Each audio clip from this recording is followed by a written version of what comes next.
What's up guys, it is I, once again, Yusuf Al-Sanad, and today guys I want to talk about and review Sergei Bodrov's 2007 historical war drama, Mongol, a story loosely based on one of the world's most prominent figures and conquerors, Genghis Khan. Before Genghis Khan would become one of the world's most feared and respected conquerors, he was just a boy named Temujin, and before Temujin would become known as the Great Khan, Mongolia wasn't united and there were many clans, among them being Temujin's clan, and Temujin is the son of his clan's Khan. Like many countries' traditions and customs, Mongolia has a very strict set of customs and traditions, all of which must be followed because the penalty for not following these traditions is death. Among the customs in Mongolia, when a young boy reaches the age of 10, he is immediately considered a man who must choose his bride. Temujin's father, the Khan of his clan, teaches his son that he must choose his bride according to her feature. She must have a flat face, she must have eyes he can see through, and of course, most importantly, she must have strong legs. It's really strange and unique that when the young boys reach of age and they officially become men, they are to choose their bride based on these traits. And to be honest guys, strong legs is what I look for in a woman as well. That and their feet. I know, I'm weird, but I love my women with strong legs and feet. Oh, I do. What's funny is that Temujin's bride actually chooses him, and his bride is actually the daughter of another clan in Mongolia. She is Borte. Borte actually chose Temujin and she asked him to choose her, which essentially means that she chose him. And it's really funny because the moment that Borte laid eyes on Temujin, she knew he was her man. Borte is actually a year older than Temujin, which is pretty interesting, and when these two lock eyes together, they knew they were meant for each other. It was destiny, you could say. However, as soon as Temujin and his father leave for their home, his father was actually poisoned by one of the Khans of the other clans. It's not long before Temujin's father dies, and he is to be the new Khan, which leaves a target on his back. And his father's second in command actually wants to kill Temujin because his second in command wasn't a trustworthy person, and he knows that Temujin is a threat. Temujin isn't just a serious threat, but he is the heir to become the next Khan after his father before him. After many years pass, Temujin grows big and strong, and he soon reunites with his wife Borte. Only Borte is soon captured by one of his father's rival clans. Temujin's only hope to save his wife Borte is to ask for the aid of his brother Jamukha. And Jamukha is someone he's known when they were kids. They aren't real brothers, but are brothers by a blood oath, an oath which they hold dear. And with the aid of his brother Jamukha, he soon reunites with his wife Borte. Only their happiness doesn't last long because one of the brothers of Jamukha actually tries to steal Temujin's horses after Temujin has deserted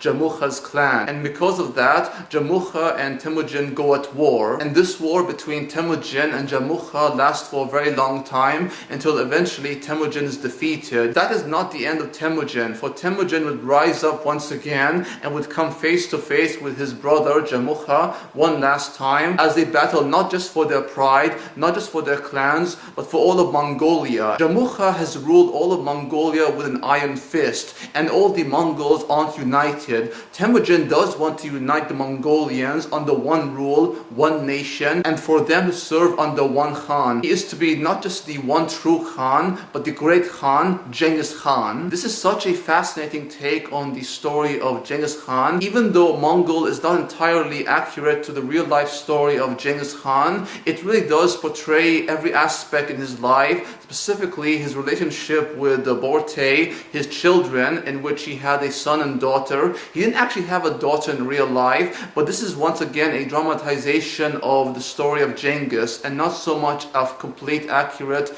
depiction of the real man. My older brother actually hates this movie. He's seen it only once and he didn't like it one bit. And honestly guys, I don't mind the whole dramatization of a historical figure as long as it pays respect respect to the real man, it doesn't really matter to me, because honestly I love movies that do dramatize these kind of historical figures. Just like I love the movie Bilal, which was released last year and is loosely based on the first Imam of Islam, who is Bilal, and I didn't really mind all that much. There are times you have to take these kind of risks, and I personally thought that Sergei Bodrov did a great job with Mongol. It's such an amazing film, and it's really sad that he wouldn't go on to make a sequel, which was supposed to be titled The Great Khan, but for some reason it wasn't made. I am glad that Mongol was actually nominated for an Academy Award for Best Foreign Film. I really love the drama and the relationship between Temujin and his wife Borte. I also love the moments between Temujin and Jamukha, both of who are very close friends and brothers.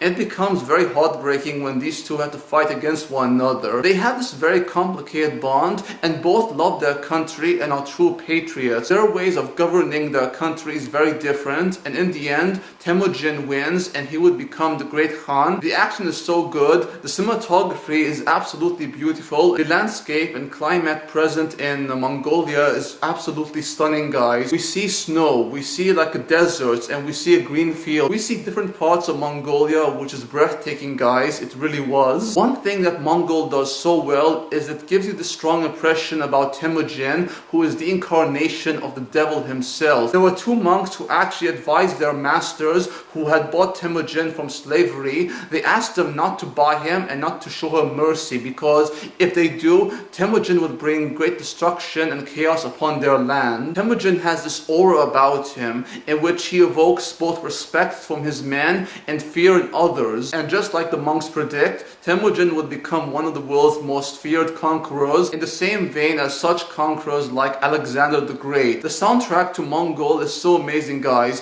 One of the scores actually has this very unsettling feel about it. It goes something like,